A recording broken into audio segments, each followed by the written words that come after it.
All right, back on it with the Triumph here.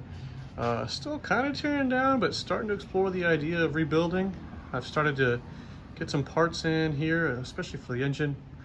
Well, it looks like crap over there, but I got some new pod filters and some new fuel lines, and you can probably see it there. I got a new grips for the handlebars and everything. And I actually ordered some cheap Clubman style bars. And actually, I say cheap, they only cost me 17 bucks, but they came in and they're really high quality. I like them a lot, but then I went to test fit them and they didn't fit with the gauges very well. And I'd really love to keep the original gauges because they're Smiths, and I really wanted that kind of vintage styling. So what I did is actually took the original bars and inverted them to get that kind of Clubman cafe design going. And you can see kind of the line that it cuts if you follow the spine of the bike. They're not tightened down, by the way, in case you're like, oh man, they're really imbalanced. I know, I'm just kind of getting an eye for it. But I think they look awesome. So I think I'm actually gonna go with the originals and just invert them like that. So anyway, a couple other things I've done before I jump into some of the teardown. I made sure that the spark plugs weren't seized, and thank God they weren't. So they are actually loose, but I'm gonna leave them in there because I have some cleaning to do on the bike. So I'm gonna let them go and block off the cylinder head there so it doesn't get any cleaner in there. Today, what I'm gonna try and do is free up that cover on this side because I want to take the chain off. Obviously, I'm gonna replace the chain. This chain looks just trash.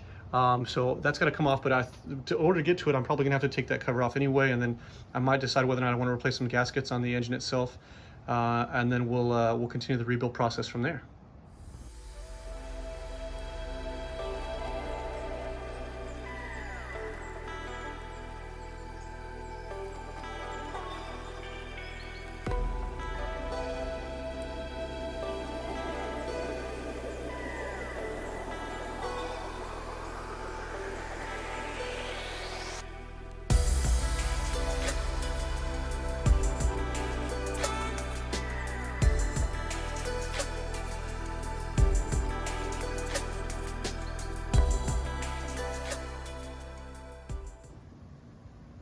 Okay, so that was unfortunate. I probably should have gone ahead and put a pan down or drained the oil prior to doing what I've just done.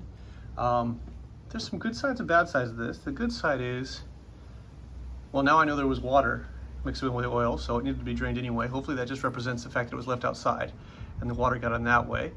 So I'll have to solve that problem.